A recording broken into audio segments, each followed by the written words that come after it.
Excelentíssima doutora Maria de Vilhers, ora presidente deste órgão fracionário desta Corte. Oi, amigo. Bom dia. Excelentíssima doutora Vânia Lúcia Silveira, eminente relatora. Excelentíssima doutora Rosi Maria. Excelentíssimos senhores advogados, na pessoa do doutor Alisson Almeida, cumprimento os demais colegas. Excelentíssimo doutor Procurador de Justiça. Excelências, este apelo interposto pelo Ministério Público, insurgindo-se contra a soberana decisão do Conselho de Sentença da comarca de Santa Maria do Pará, carece de uma condição extrínseca de admissibilidade, qual seja a tempestividade. Excelências, o julgamento ocorreu no dia 20 de setembro de 2017, encerrando-se às 22h45, oportunidade em que foi prolatada a sentença e publicada na própria sessão de julgamento, a partir do qual passou a fluir o prazo, o quinquídio legal, para a interposição do recurso de apelação. Porquanto o prazo fatal ele se encerra no dia 25/9 de 2017. O Ministério Público interpôs o apelo no dia 25/9 de 2017. Todavia, às 14h50 da tarde, porquanto após o encerramento do expediente forense, segundo a Lei Judiciária dos Interiores, em que estabelece que o horário de funcionamento é de 8 às 14 horas. O diretor de secretaria corretamente certificou a intempestividade do apelo e remeteu o processo à douta magistrada, o juiz Acor. A magistrada, não se sabe porquê, mas ignorou esta certidão, conheceu do recurso e enviou a esta segunda instância. Excelências, o artigo 212, parágrafo 3º do CPC, aplicado por analogia pela regra do artigo 3º do CPP, ele é enfático em afirmar que, quando o ato tiver de ser praticado por meio de petição de autos não eletrônicos, essa deverá ser protocolada no horário de funcionamento do fórum ou tribunal. A Lei de Organização Judiciária do Estado do Pará, excelências, não deixa dúvidas que o horário de funcionamento nos interiores é de 8 às 14 horas. Este tribunal editou a portaria conjunta número 1 de 2017, visando contemplar as comarcas com maior pujança, e para estas comarcas ele concedeu a oportunidade de que os protocolos funcionassem de 8 às 18 horas, que não é o caso de Santa Maria do Pará, porque para isso o tribunal estabeleceu requisitos cumulativos, teria que ter mais de 3 varas, tem que ter uma certa arrecadação, tem que ter mais de 20 mil habitantes, o que não é o caso da comarca de Santa Maria. E a matéria não comporta grandes divergências.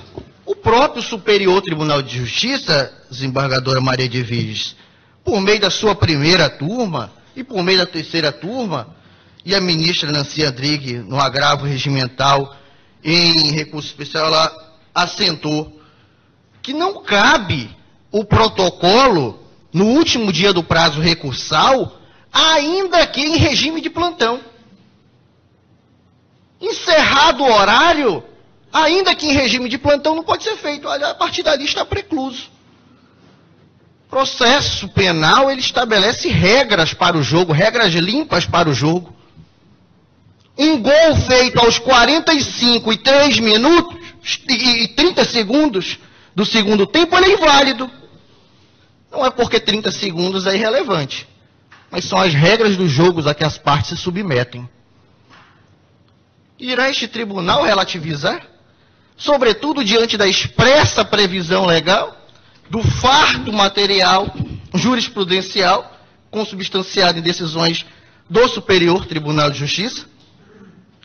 Excelências, penso que a matéria não deva ser sequer conhecida por esta turma, mas acaso seja, e pelo dever ao devido processo legal, eu devo aqui adentrar o mérito.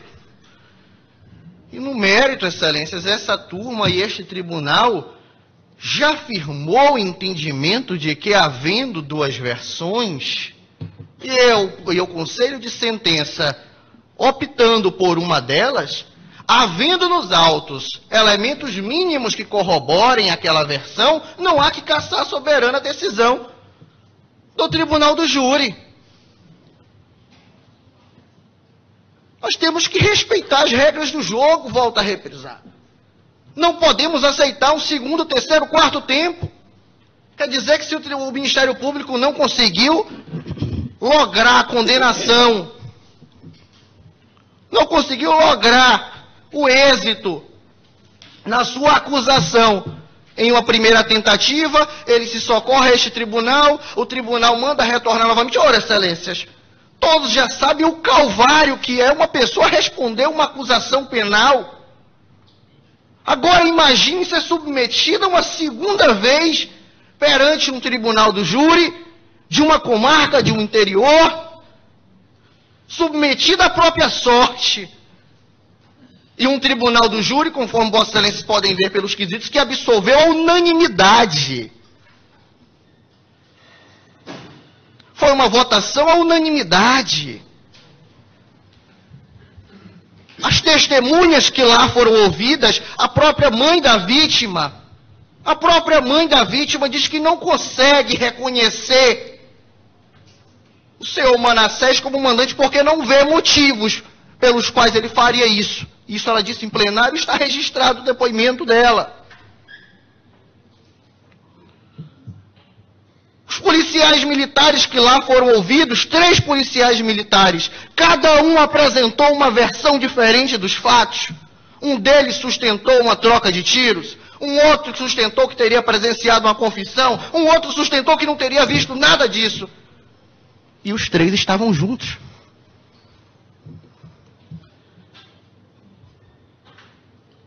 De outro lado, excelências, nós temos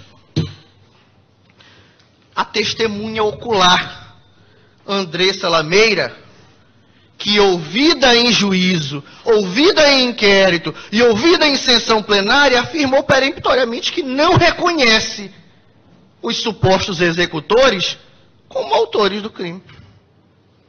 Que não reconhece os supostos executores como autores do crime.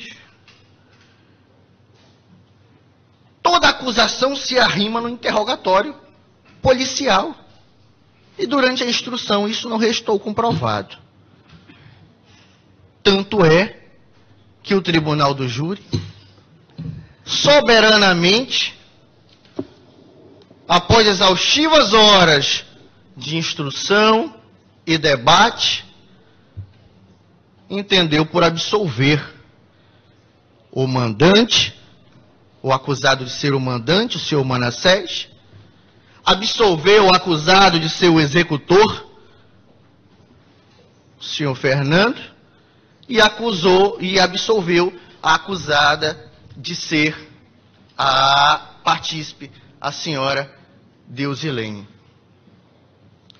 Ante o exposto, excelências, sem mais querer me alongar, até porque entendo que este apelo sequer deve ser conhecido por esta turma, a defesa requer que não seja conhecido do presente apelo, haja vista manifesta intempestividade, e ainda assim, excelências, se conhecido, que no mérito seja negado o provimento, mantendo-se em toque a soberana decisão do Conselho de Sentença da Comarca de Santa Maria do Pará.